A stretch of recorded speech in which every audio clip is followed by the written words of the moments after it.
Dear dressage friends, I'm pleased to welcome you to the FEI campus, our one-of-a-kind educational tool, regularly updated with new, interesting and exciting content. I'm going to guide you through the amendments to the FEI dressage rules effective 1st of January 2019, which were approved at the General Assembly last year in Bahrain.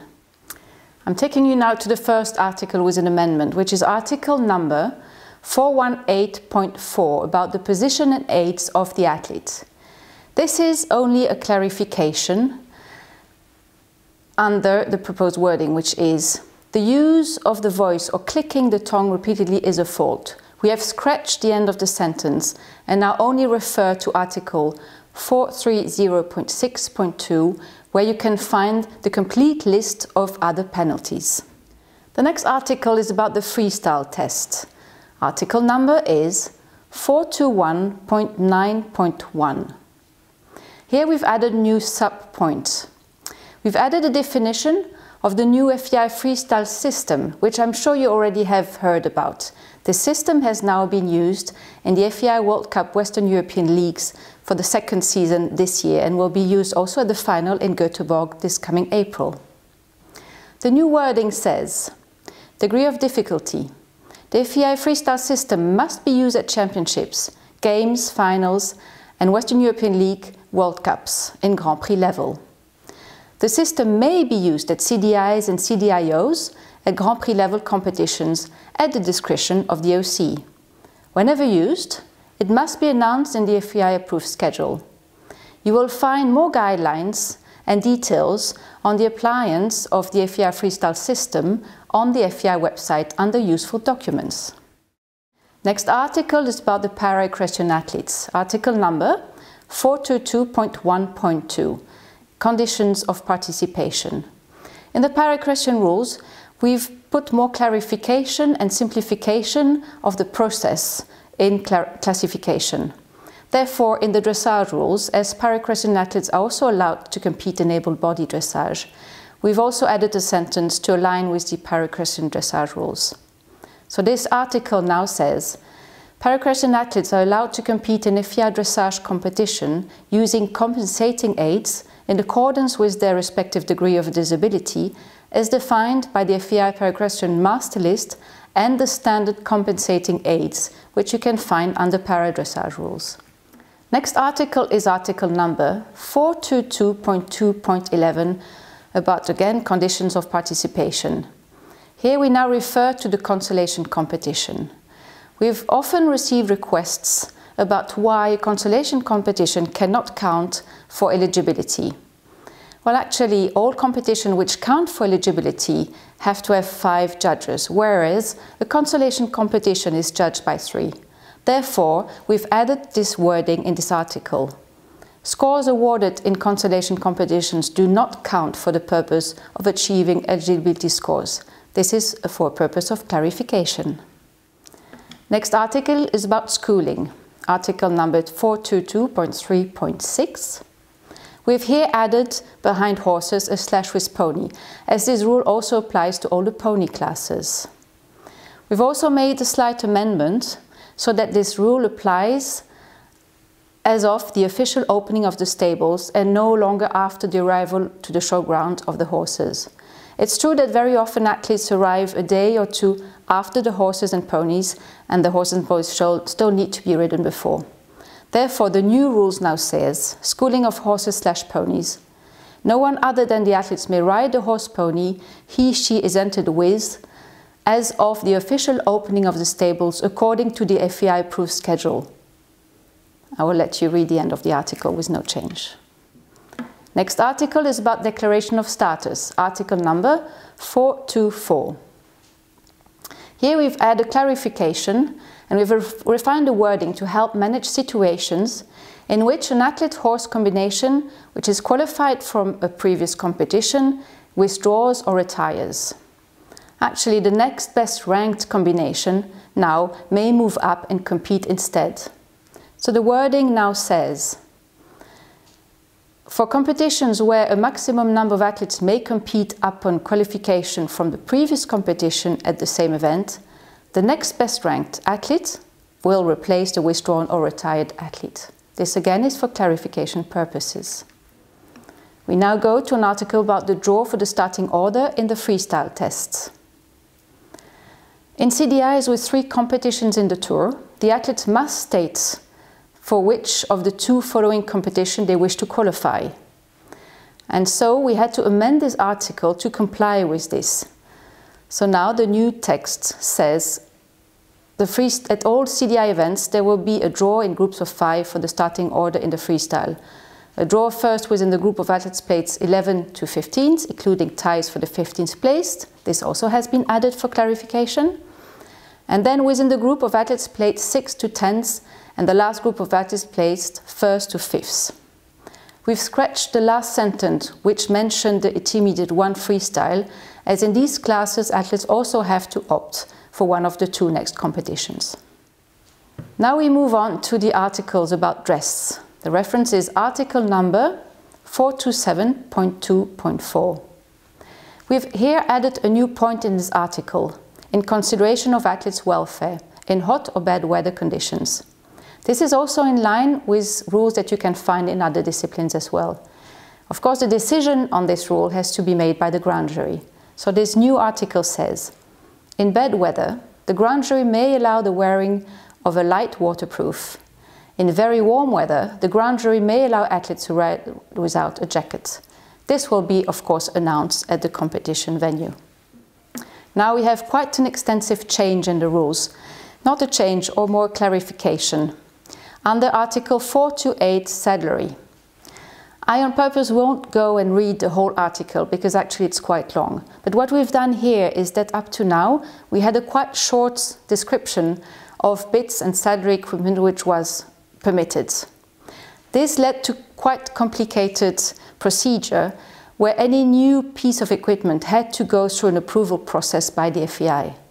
We ended up with rules and then a second document with what was allowed and not allowed. So what we've done now to simplify all of this is we have put many more details actually directly into the rules, and therefore we will no longer need to go through this application procedure for approved or non-approved bits of equipment. Also, there were many drawings within the rules. You will still find these drawings as reference only in the annex at the back of the rules. But these must be used in conjunction with the written rules, which take precedence over this annex. The images, of course, are examples only, and similar equipment which produce the same effects on the horse are also allowed if they adhere to the written rules. I invite you to, of course, carefully read these details, as there's quite a lot in there. There's nothing new. It always complies with what was done already before, but now you will find the full details and reference in the rules directly. Next articles is about the judges' huts, article 429.6.1. We had in the wording until now only officiating people were allowed in judges' huts. Of course, we still need to allow judges who will need to do sit-ins or shadow judging. Therefore, we've amended this article to now say only officiating people, to include officials fulfilling promotion requirements, are allowed in the judges' huts. Any exceptions must have the prior approval of the President of the Grand Jury and must be included in the foreign judge report to the FEI. No media, no recording equipment are allowed in the judges' huts. Now we go to penalties. Articles number 430.6.2 and 430.8. The amendments to these articles are really for clarification purposes and to make sure that penalties are carried out consistently across all tests. Of course, in the judges' hut, the new communication button, which we have introduced last year, between the judges also is a great help now. The type of penalties under this article are also currently under review with the new code of points, which we are working on, where they will be thoroughly reviewed. This note for clarification was agreed upon, as the judge at C is the one to make the final decision if a penalty is applied, in which case it has to be applied across the board. So now the added wording says, it is the responsibility of the judge at C to decide whether a penalty should be applied and the other judges' sheets should be marked accordingly to ensure consistency. Under 6.3, we've also added penalty points. The penalty points are deducted on each judge's sheet from the total points obtained by the athletes. These articles are really here for clarification purposes. We now go to unauthorized assistance. Article number 430.7.5. We've added new wording for clarification. Under unauthorized assistance, any outside help by voice, signs, etc. And now we've added earphone and or electronic communication devices included, is considered as illegal or unauthorized assistant to an athlete or to his horse. An athlete or horse receiving unauthorized assistance must be eliminated. Next article is about the judges' sheets. Now we go to article number 433.1 and 2. I'm sure you've all heard about e-dressage, which we are actually currently testing in the Western European League World Cup dressage competitions. In order to allow in 2019 to go towards e-dressage and paperless, we've now taken out of the rules any reference to ink. So under Article 433.1, we have now scratched out judges' scores must be recorded in ink and replaced it by judges' scores must be endorsed by the judge. This will hopefully allow the implementation of e-dressage, which should take place during the year of 2019. We will of course give you more information about this in the course of the year. Next article amendments is about classification, article number 434 called classification. Here we have made some modification and clarifications on how to solve ties. We've tried several methods, we've tested them on many results. And we have now decided to introduce the following. Ties. In case of equality of percentage for the first 3 places, the highest total median score of the judges will decide the placing. The median score is the middle number. And we're giving you here an example on how to calculate this median score. Remember, before the ties were broken by the collective marks, where we had several. Now that we have one collective mark, the likelihood that they are still tied is there. So therefore, we are proposing a new method to break the ties. We've also made a clarification here as team results are counted in points to make sure that they are aligned in all the rules. Next article is about calculation and publishing of results under Article 435. I will not read through the whole article as it's quite long. There's no real change here, but a clarification. As we have realized with our IT department here at the FEI, that it shows sometimes calculations and publishing of the results were not always consistently done. Therefore, we have now put into the rules exactly how they should be calculated and how they should be done. You will find here that there's a small mistake in the end calculation. The method is correct, and I apologize for the mistake that has slipped into the rules here, and I promise that this will be corrected for 2020. But again, the way they should be calculated is absolutely correct. Next article is about prize giving, article number 436.1. Here we've allowed some new items to be carried in the prize giving for welfare and safety issues. Therefore, when necessary, the rider may have earplugs on the horses and carry a whip when they come into the prize giving ceremony. And again, this is really majorly for a safety reason. Next article is about the appointment of judges, article number 437.9. Here we've made a few amendments, as the appointment of judges made by the FEI and the Judges Supervisory Panel are done at FEI Championships and Games all together. And also we've put a clarification in to make sure that the President and all members who are appointed will judge all competitions in that championships or games. And also all judges must be of different nationalities and the purpose of fairness. Coming to the youth classes, last year we introduced this new rule to make sure that there were more nationalities represented on the panel of judges. However, it has come back to us also that sometimes this was proven to be challenging on some of the continents. Therefore, we've now added a rule to say that outside Europe, there must be at least one foreign judge in a ground jury of 3 members in youth competitions. Now we come to the article on the judges' supervisory panel. Here you will see that the percentage above which or below which the changes can be made has gone from 6% to 5%. A reduction in this threshold for change from 6% to 5% will actually enable the GSP to correct scores more accurately. Again, here there's quite some testing that has been done, and this change has also been proposed by the GSP, who have great experience in this.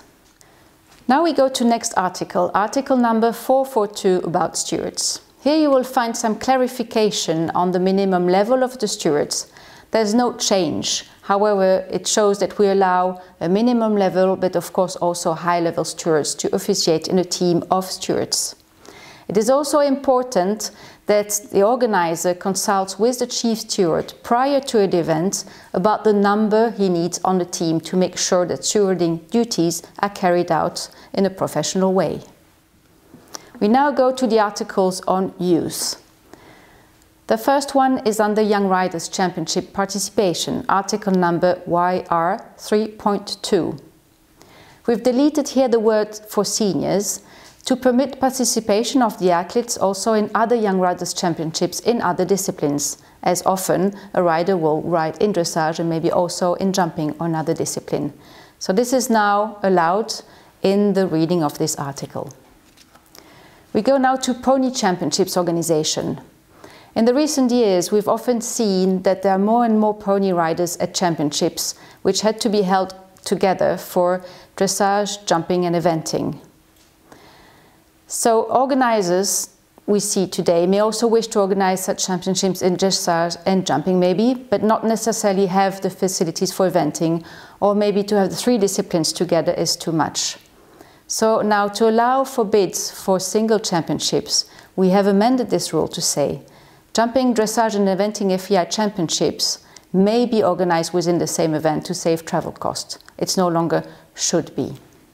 Now we go under the Annex 7 about international dressage judges. Here we have added a clarification to refer to the officials FEI Code of Conduct, which you certainly know has been approved last year and now is included in the FEI General Regulations. So under conflict of interest, we now refer to the FEI Officials Code of Conduct. And also we've added, for clarification, under point saying competing and or training judges, that FEI judges may not judge athletes they train on a regular basis, as referred to in Annex 14. I also invite you to read Annex 14 carefully. In Annex 15, we've added more details about per diems. To also say that per diems, of course, are also due to technical delegates, chief stewards, and actually to all FEI officials at an event. The per diem should be €120 per day, remuneration for miscellaneous costs.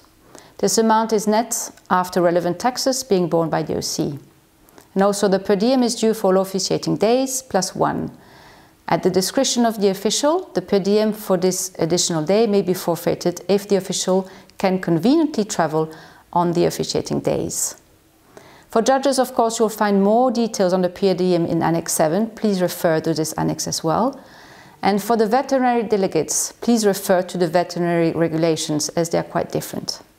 Please be informed that this year we have created a short quiz about the rule changes for 2019. We recommend you to take the quiz in order for you to make sure that you have understood all the main amendments. And have you ever taken time to go through the horsemanship portal on FEI Campus? I encourage you to do so. You will find very interesting and useful information. New top knowledge courses are being published regularly. Thank you for taking the time to watch this video, and don't hesitate to invite your colleagues and friends to do the same.